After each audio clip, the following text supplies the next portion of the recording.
وأخلص نيتي دوما لرب واحد ديان بروح ملؤها طهر وقلب كله کہ پیر سے لے کر سر تک اور سر سے لے کر پیر تک انسان کے کسی بدن سے بھی کسی کو ایذا اور تکلیف نہ پہنچے، وہ سچا پکا مسلمان کہلائے گا۔ اور جس نے کسی کو تکلیف پہنچائی، ایذا پہنچائی، تو وہ اس کے ایمان میں کمی ہے، وہ کامل اللہ کا فرما بردار بندہ نہیں ہے، وہ نبی کا عاشق نہیں ہے، وہ اللہ کی اطاعت اور فرما برداری کرنے والا نہیں ہے۔ زبان سے کیسے تکلیف پہنچا سکتے ہیں؟ زبان تو گوشت کی بنی ہوئی ہے، کسی کے مار بھی نہیں سکتے، لیکن مقولہ ہے عربی کا جرمہ صغیر و جرمہ کبیر، یہ جثے کے اعتبار سے اگر سے چھوٹی ہے، معمولی ہے، لیکن اس سے جو گناہ ارتکاب کیے جاتے ہیں، گناہ کیے جاتے ہیں، وہ جرم بہت بڑے ہوتے ہیں۔ یہ جتنی چھوٹی ہے اس سے ہی بڑے بڑے گناہ کا ارتکاب کیا جاتا ہے۔ سب سے بڑا گناہ اور سب سے بڑا جرم کفر اور شرک ہے، اور کلمہ کفر اور شرک اسی زبان سے ادا کیا جاتا ہے۔ اور 70-80 برس کا کافر اور مشرک اسی زبان سے جب لا الہ الا اللہ محمد رسول اللہ پڑھتا ہے تو تمام اللہ اس کے گناہوں کو معاف کر کے جنت کے اس کے لیے فیصلے فرما دیتا ہے۔ اس کا مطلب یہ ہے کہ زبان سے کسی کو تکلیف نہ پہنچائے۔ المسلم من سلم المسلمون من لسانی اے من الفاظ لسانی، اپنی زبان کے الفاظ سے کسی کو تکلیف نہ پہنچائے، غلط جملہ نہ بولے، کسی کا دل نہ دکھائے، کسی کو زبان نکال کر اترائے نہیں، کسی کی نقل نہ اتارے، کسی کو گالی نہ دے، کسی کی غیبت نہ کرے، کسی کی چغل خوری نہ کرے، کسی کی عیب جوئی نہ کرے، کسی کے پیٹھ پیچھے عیب بیان نہ کرے، کسی کے اوپر الزام نہ لگائے، کسی کے اوپر بہتان نہ لگائے، کسی کے پر افطرا پردازی اور بہتان تراشی نہ کرے۔ یہ تمام کام کس سے کیے جاتے ہیں؟ اسی زبان سے کیے جاتے ہیں۔ سچا پکا مسلمان وہ ہے جو اپنے زبان سے کسی کو تکلیف نہ پہنچائے، اپنے ہاتھ پیروں سے کسی کو ایذا اور تکلیف نہ پہنچائے۔ آج اگر ہم اپنا محاسبہ کریں اور دیکھیں تو واقعی آج ہماری زبان سے کوئی محفوظ نہیں، ہماری ہاتھوں کی تکلیف سے کوئی محفوظ نہیں، ہمارے اعضاء جوارے کی تکلیف سے کوئی محفوظ نہیں۔ جب چاہا کسی کمزور کو تھپڑ مار دیا، جب چاہا کسی کے چلتے پھرتے لات مار دی، جب چاہا کسی کو گالی دی، اپنی مجلسوں میں کسی کی عزت اچھال دی، کسی کے اوپر الزام لگا دیا، کسی کے اوپر تہمتیں لگا دی۔ یہ کیسا پکا، یہ کیسا مسلمان ہے؟ اللہ کا فرما بردار بندہ کیسے بن سکتا ہے؟ سچا پکا مسلمان تو وہی ہے کہ کوئی کسی کو ایذا اور تکلیف نہ پہنچائے۔ ارے تم مسلمان ہو، دین اسلام کے علم بردار ہو، اسلام میں اللہ نے سلامتی رکھی ہے، امن رکھا ہے، آشتی رکھی ہے۔ پوری دنیا کے لیے دین اسلام کو امن و امان کا ذریعہ بنا کر اللہ نے نازل فرمایا ہے۔ اسلام کے ماننے والے بھی پورے عالم کے لیے سلامتی کا ذریعہ بن جائے۔ مسلمان تو مسلمان، کسی غیر مسلم کو بھی ہمارے ہاتھ پیر زبان سے ایذا اور تکلیف نہ پہنچے۔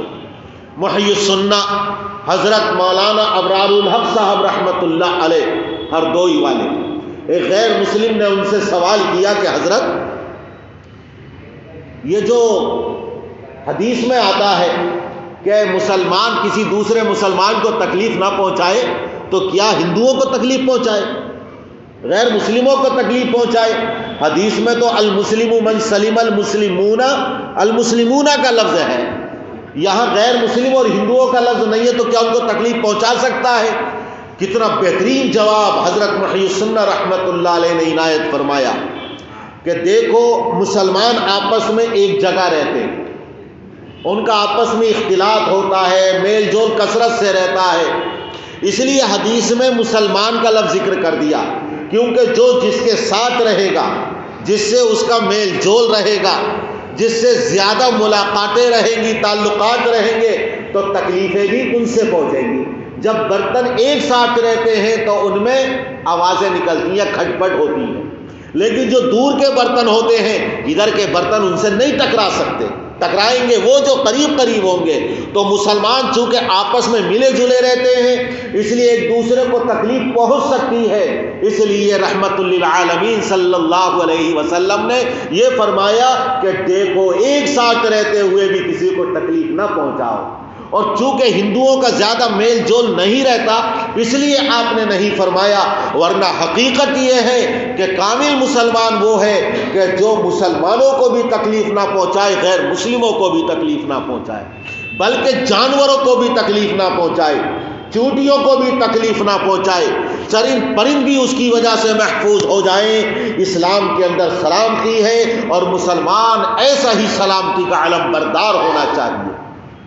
پھر دیکھیے جدھر سے نکلے گا گزرے گا، اپنے اور پرائے، دوست اور دشمن، جانے اور انجانے، دنیا کی ہر مخلوق اس کی طرف نگاہ اٹھا کر دیکھے گی اور کہے گی یہ ہے اللہ کا نیک بندہ، یہ ہے اللہ کا وفادار، یہ ہے سچا پکا مسلمان، یہ ہے اسلام کا علم بردار، یہ ہے کہ واقعی جس نے اپنے آپ کو اسلام کے سانچے میں ڈالا ہے. مسلمان کی شان ہونی چاہیے تو ایسی ہونی چاہیے یہ جو مسلمان گزرا ہوا جا رہا ہے. لیکن آج اسلام ہماری وجہ سے ہماری زبانیں گندی ہیں، ہمارے ہاتھ پیر سے کوئی محفوظ نہیں. تو بتائیے ہمیں عزتیں ملیں گی یا ذلت و رسوائیاں ہمارے مقدر میں آئیں گی؟ ان الابرار لفی نعیم، نیک لوگ جنتوں میں جائیں گے. وان الفجار لفی جحیم، جو گناہگار، بدکار، فاجر و فاسق اللہ کے نافرمان ہوں گے وہ جہنم میں جائیں گے. آج مسلمان سے محفوظ نہیں. حد تو یہ ہے کہ جو اللہ نے جس مخلوق کو تمہارے حصے سے پیدا کیا ہے، یا ایھا الناس اتقوا ربکم الذی خلقکم من نفس واحدہ وخلق منها زوجها، اسی انسان سے اللہ نے اس کی بیوی کو پیدا کیا. وہ مخلوق لتسکنوا الیہا، جس کو تمہارے لیے سکون کے لیے پیدا اللہ نے کیا ہے. وہ مخلوق جو دنیا میں پیدا نہیں کی گئی بلکہ آسمان پر اور جنتوں میں پیدا کی گئی ہے.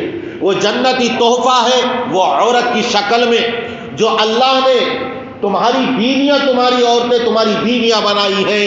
غیر تو غیر آج ہم سے ہماری بیویاں محفوظ نہیں ہیں. ہمارے ظلم و ستم سے، ایذا رسانی سے آج گھر کی عورتیں محفوظ نہیں ہیں. حضور اکرم صلی اللہ علیہ وسلم نے ارشاد فرمایا کہ جو کریم ہوگا، شریف ہوگا، عورتوں اس کے اوپر غالب رہیں گی. عورت کے بھی جذبات ہیں تمہاری طرح. اگر تم ناراض ہوتے ہو تو کیا اسے ناراض ہونے کا حق نہیں؟ اس کی مزاج میں تو اللہ نے نخرے رکھے ہیں، ناز و انداز رکھا ہے، ادائیں رکھی ہیں. تم غصہ ہوتے ہو، اگر وہ نخرے دکھائے، ناز و انداز دکھائے، کیا تم برداشت نہیں کر سکتے؟ تمہیں تو اسی لیے شوہر بنایا ہے تاکہ تم اس کے نخرے، اس کے ناز و انداز برداشت کرو.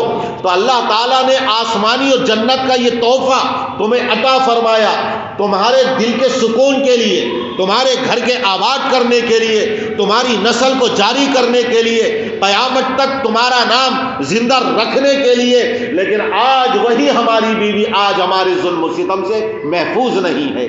میرے آقا کی سیرت دیکھو.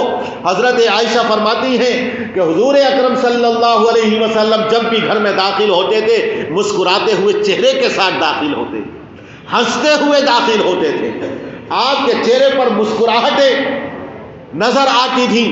اور ہم میں سے کتنے ایسے لوگ ہیں جو فخریہ طور پر کہتے ہیں گھر میں داخل ہوتا ہوں تو کوئی بیوی بچے کی آواز نہیں نکل سکتی، اتنا میرا ڈر اور خوف طاری رہتا ہے. اس نے بیوی نے شوہر نہیں سمجھا، بچوں نے اپنا باپ نہیں سمجھا، بلکہ تمہیں پھاڑ کھانے والا درندہ، بھیڑیا، شیر اور چیتا سمجھا ہے کہ اگر زبان سے کچھ بھی نکالا یہ ہمارے اوپر حملہ آور ہو جائے گا. ارے انسان بنو. تمہارے دل میں اللہ تعالیٰ نے محبت کا جذبہ رکھا ہے، اس کا اظہار کرو. میرے آقا کی سیرت، حضرت عائشہ کی کیسے آپ ناز اور نخرے برداشت کرتے تھے. فرماتے ہیں عائشہ، اور پیار میں کہتے تھے حمیرہ، نام کیا رکھا تھا؟ حمیرہ پیار میں، اور نام حضرت عائشہ تھا. فرماتے تھے کہ عائشہ جب تم مجھ سے ناراض ہوتی ہو تب بھی سمجھ جاتا ہوں، اور جب تم مجھ سے خوش ہوتی ہو تب بھی پہچان جاتا ہوں. کہنے لگی کہ اللہ کے رسول کیسے پہچان لیتے ہیں؟ کہا جب تم مجھ سے خوش ہوتی ہو تو یہ کہتی ہو ورب محمد، ورب محمد، محمد صلی اللہ علیہ وسلم کے رب کی قسم، محمد صلی اللہ علیہ وسلم کے پروردگار کی قسم۔ اور جب تم مجھ سے ناراض ہوتی ہو تو کہتی ہو ورب ابراہیم، میرا نام نہیں لیتی، حضرت ابراہیم علیہ السلام کا نام لیتی اور کہتی ہو حضرت ابراہیم علیہ السلام کے پروردگار کی قسم۔ جو پروردگار حضرت ابراہیم علیہ السلام کا ہے وہی پروردگار حضور اکرم صلی اللہ علیہ وسلم کا ہے۔